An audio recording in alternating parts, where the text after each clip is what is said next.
300,000 pesos in 2 months na pag-hold ng isang Bitcoin trade. In this video, i-breakdown natin kung paano ko tinake yung trade. Let's go. So punta tayo dito sa Bitcoin 1-day time frame way back August. Meron tayong downtrend na binabantayan dito. Ito pa yung pinost natin sa FB group noon. Bakit siya downtrend? Kasi meron siyang 2 to 3 touches. 1, 2, 3. Ang rule natin sa trend line na lagi natin binabanggit sa mga videos is naabutan mo yung trend line na nasa 3rd or 4th touches na siya. Hindi mo na siya i-enteran ng short or ng long kung uptrend. Hindi ka na mag-enter sa trend line na yun kasi there's a possibility na sirain niya na yung trend line the more na touches ang ginagawa niya. So in this case, naabutan ko siya na nasa 4th touch na. Siyempre, ang mindset ko na dito ngayon is aantayin ko na lang tong mag-break ng trend at mag-create ng panibagong trend, which is mag-create siya ng uptrend. Tsaka ako mag-enter. And dito, kung makikita nyo dito, nagkaroon siya ng break. Kasi lumagpas yung dalawang candle doon sa linya. Nag-close. Yun yung rule naman natin sa trend line. Para ma-consider mo siya as break, dapat isa or dalawang candle mag-close above or below ng trend line mo. Para ma-consider natin na trend line yon, na bago siyang trend line, is kailangan meron siyang isa or dalawang touches bago tayo enter.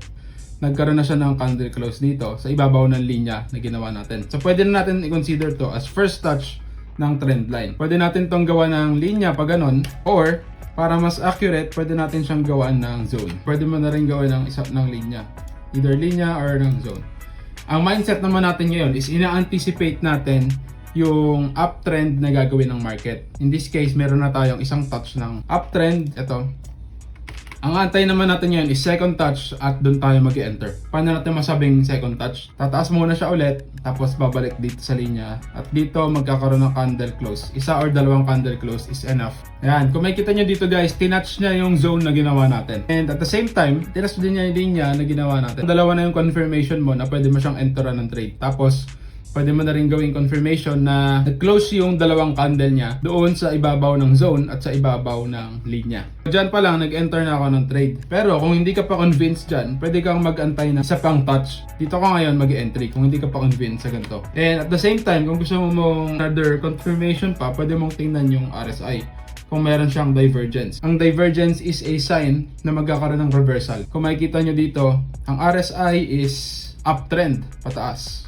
Ang market is nasa downtrend pa rin. Galing siya sa downtrend. And guys, pag magkabaliktad yan, ang tawag dyan is divergence. That is a sign na magkakaroon ng reversal anytime soon.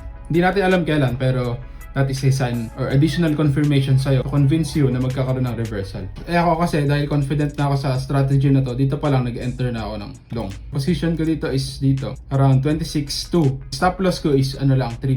Since this is a swing trade, hindi ako nag-set ng TP. Ang gagawin kong TP dito is kapag nag-break na ulit siya ng trend. Nag-change na siya ulit into downtrend, tapos nag-touch. Tsaka lang ako magti-TP. Matagalang trade to guys, pag sa mataas na time frame ka, nag-trade. Ito na nga yung sinasabi natin kanina guys. Kung hindi ka pa convinced doon sa inenteran ko kanina, pwede ka mag-antay ng additional touch. Kagaya ng ginawa niya dito. That is a third touch na. Or naiwan ka doon sa second touch, pwede ka dyan umentry. So marami kang chances to enter na trade. Pero ang rule lang natin yun niya, maximum 3rd to 4th touch lang. Doon ka lang i-entry. Pag lumagpas na, wala na. Maghanap ka na lang ng ibang trade or gamit ka ng ibang strategy doon sa gitna ng trend. Itong strategy kasi is for trend reversals to. Gamit namin to ng mga MaxLive students para umpisa pa lang ng trend, ma-enteran na natin. Pero meron din tayong mga strategies na ginagamit kapag nasa gitna naman ng trend. Discuss naman natin yan sa mga susunod pang mga videos. Ganun lang kasimple, hanggang ngayon naka-hold pa rin ako kasi hindi pa rin siya nagbe-break ng trend. Dapat ang mangyari dito is something like ganyan. Dito pa lang magtitipi na ako. Since wala pang nangyayaring trend line break, tuloy-tuloy pa rin yung uptrend ng Bitcoin. Risk reward ko dito is 3% SL, 68% profit, 8,000% ROI, and 300,000 plus profit using just 3,000 pesos na margin or capital. Ganun lang kasimple guys. Pero ang trade na to is umabot siya ng almost 2 months. Ganun lang kasimple yung strategy, pwede kang kumita ng malaki, wala kang ginagawa. Kung gusto mong mas matutunan pa tong strategy natin, pwede mo tong aralin sa ating MaxLive Elite Program course. Click mo lang yung link below. And kung natuto ka in this video, consider liking the video, consider subscribing kung nasa YouTube ka. Comment ka na rin dyan kung meron kang tanong. See you in the next video.